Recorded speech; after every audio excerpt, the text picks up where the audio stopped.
안녕하세요. 오늘 형사법 22번째 시간입니다. 자, 오늘도 23년도 1차 경찰 공무원 시험 문제를 풀어보려고 하고요. 오늘은 재산죄 중에서 손괴와 권리행사 방해, 사기, 횡령, 배임 트리오에서 좀 벗어나서 손괴와 권리행사 방해 이쪽과 관련된 문제를 풀어보도록 하겠습니다. 근데 이번 23년도 시험은 이상하게 아주 중요한 부분, 예를 들어서 사기, 횡령, 배임 이런 부분에서 변별력이 생기지 않고 오늘 이 문제, 손괴, 권리행사 방해, 뭔가 사이드에 있는 듯한 그런 범죄, 그런 이론, 이런 데서 굉장히 변별력을 주고 있어요. 오늘 문제는 상당히 많이 틀렸을 문제이고 난이도가 굉장히 높은 문제입니다. 판례지만 이해를 잘 못하면 계속 헷갈려요, 그 OX가. 그래서 상당히 어려운 그런 문제라고 할 수 있습니다. 그래서 23년도는 이 1차 경찰 공무원 시험은 굉장히 어떻게 보면은 중요한 부분을 열심히 공부한 학생들이 오히려 사이드 쪽을 잘 보지 않아서 낙방했을 수도 있는 그런 좀 독특한 특징이 있었던 시험 같아요. 오늘 22번 문제도 이 판례와 관련된 문제인데 쉽지 않습니다. 아주 잘 정리해서 살펴봐야 될 것 같아요. 자, 오늘도 이론에 대해서 별도로 공부하지 않고 막바로 문제풀이 들어가겠습니다. 자, 메모를 켜고 들어갈게요. 자, 손괴 및 권리행사 방해죄에 관한 설명 중 적절하지 않은 거 이렇게 묻고 있습니다. 자, 1번입니다. 손괴와 관련된 부분. 소유자의 의사에 따라 어느 장소에 게시 중인 문서를 소유자의 의사에 반하여서 떼어내는 것과 같이, 소유자의 의사에 따라 게시 중이에요. 근데 그거를 의사에 반해서 떼어낸다는 거예요. 따라서 이건 뭐죠? 소유자의 의사에 따라 형성된 종래의 이용 상태를 변경해서 종래의 상태에 따른 이용을 일시적으로 불가능하게 하는 거죠. 따라서 이거는 문서 손괴죄가 된다는 거예요. 손괴, 은닉, 기타 방법으로 효용을 해야 하면 되는 거니까. 그죠? 1번은 맞습니다.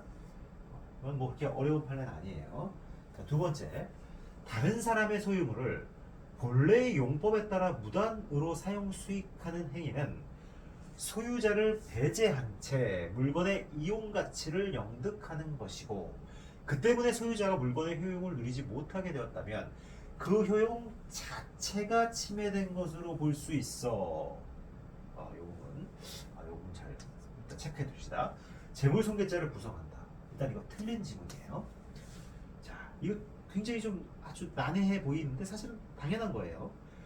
손괴에서 이 손괴죄에서 효용을 침해한다는 것은 직접적으로 침해해야 되는 거예요. 은닉한다든지 파괴하는 거, 아니면 아예 감춰서 전혀 사용할 수 없게끔 만드는 거, 그냥 그 자체를 직접적으로 망가뜨리는 행위여야 된다는 거예요. 근데 지금 이건 뭐죠? 다른 사람의 소유물을 그 소유물 본래의 용법에 따라 사용 수익한다는 거예요. 이용 가치를 영득하겠다는 거예요. 이거는 영득죄, 절도죄, 강도죄, 사기죄, 공갈죄에서의 그 어떤 영득죄에 대한 얘기예요. 영득죄에서도 반사적으로 효용을 침해하고 있긴 하는 거죠. 왜냐하면 소유자가 이 사람이 절도해서 어떤 내 물건 가져가면 그 기간 동안 내 물건을 사용하지 못하니까 간접적으로 그 효용을 침해하고 있는 거는 맞잖아요. 그죠? 그렇지만 그렇다고 해서 이 사람이 예를 들어서 어떤 뭐 전기 밥솥을 가져갔는데 이 전기 밥솥의 어떤 가치, 전기 밥솥 그 자체가 파괴되고 망가진 건가요? 그건 아니잖아요. 내가 그걸 일시적으로 이용 가치를 취하지 못하는 거이지 그 어떤 밥솥이라는 그 자체 효용이 침해된 건 아니잖아요. 그죠? 따라서 여기서 말하는 다른 사람이 그 소유물을 본래 용법에 따라 무단 사용 수익한다는 거는 영득죄와 관련된 얘기예요. 영득죄. 그 영득죄에서 발생하는 간접적인 효용 침해예요. 즉 손괴죄에서 말하는 직접적인 효용 침해가 아니라는 거예요. 전기밥솥을 때려 부셔야 그게 효용 침해인 거지, 다른 사람이 내 전기밥솥 가져가서 내가 그 전기밥솥 사용하지 못해서 내 효용이 침해됐다, 손괴죄다, 이렇게 주장할 수 없는 거예요. 그냥 절도죄를 주장해야 되는 거죠. 그죠? 무슨 말인지 알겠습니까? 너무나 당연한 얘기인데 이 문장이 어려워요. 문장이. 그래서 여러분들이 틀릴 수 있는 겁니다. 그래서 요거는 여러분들 반드시 기억해 두셔야 돼요. 최신 판례입니다. 게다가 자 3번 문제입니다. 자 3번 문제는 뭐냐면 권리행사 방해죄라는 것이 바로 진정신분범이라는 거예요. 자기 소유 물건에 대해서만 성립하는 게 권리행사 방해죄죠. 내 물건이 아니면 내 물건이 아닌 거에 대해서는 권리행사 방해죄가 성립할 수 없는 거예요.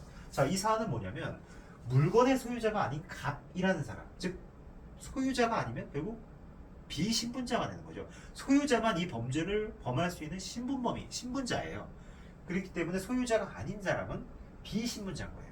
자, 물건의 소유자가 아닌 갑, 비신분자는 형법 33조 본문에 따라 권리행사 방해의 범행에 가담한 경우에 하나요.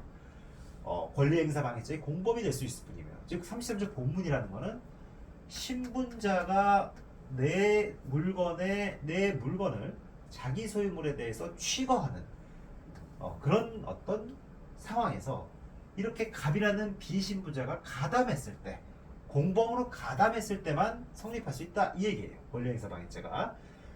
근데 이 갑과 함께 여기서 물건의 소유자 갑과 함께 권리행사 방해죄의 공동정범으로 기소된 물건의 소유자 을이 고의가 없었어.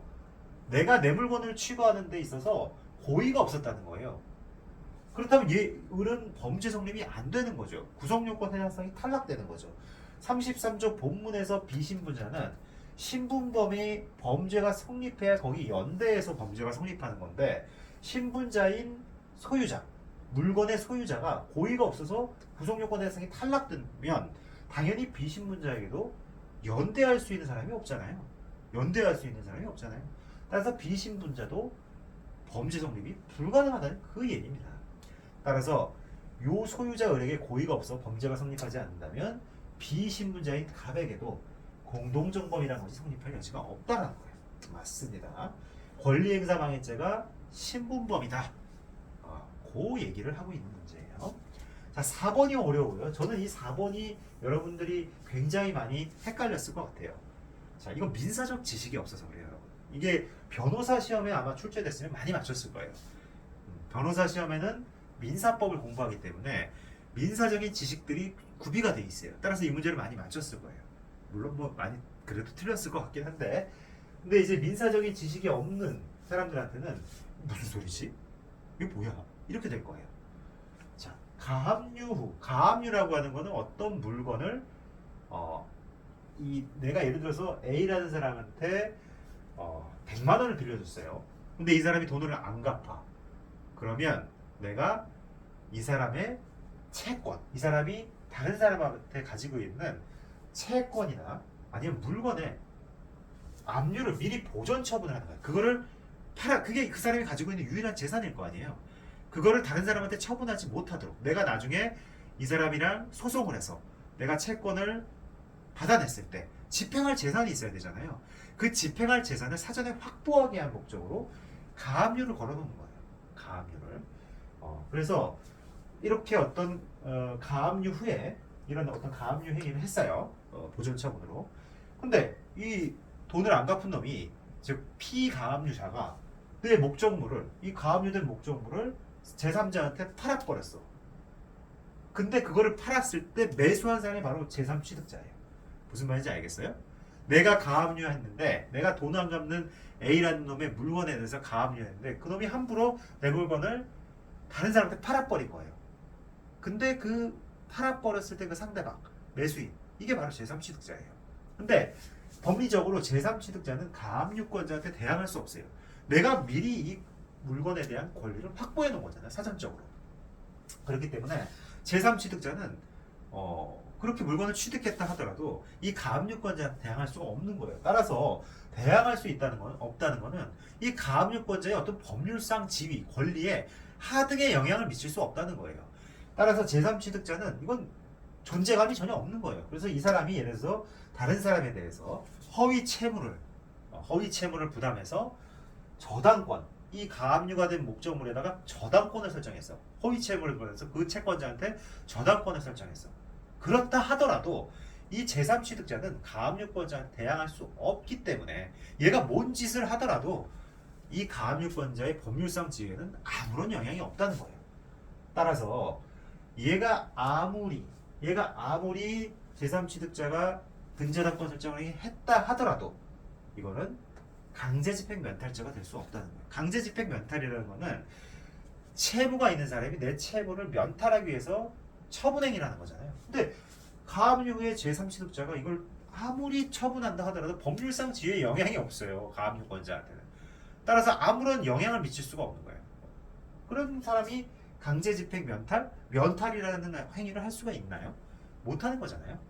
강제집행 면탈죄가 성립할 수가 없는 거예요. 이 민사적인 법리에 의해서. 아시겠죠? 대단히 좀 어려운 부분인데 그래도 여러분들 요거 꼭 기억해 두시기 바랍니다. 가압류권자한테 제3취득자가 대항할 수가 없어. 법률상 지위에 영향을 미칠 수 없기 때문에 제3취득자는 뭔 짓을 해도 면탈을 할 수가 없는 거예요. 이 죄를 원시적으로 이 죄가 성립할 수가 없는 거예요. 원시적 불능인 거예요. 아시겠죠? 네, 그렇게 이해해 두시기 바랍니다. 그래서 이거는 맞는 지문이에요. 답은 그래서 2번이다. 보시면 되겠어요. 결국 최신 판례가 정답이 됐네요. 1번 나왔죠? 2번 그리고 3번 그리고 4번 이건 민사적인 지식이 수반돼야 되겠습니다. 아주 어려운 부분이죠. 잘 기억해 두시기 바랍니다. 자, 오늘 여기까지 하겠습니다. 감사합니다.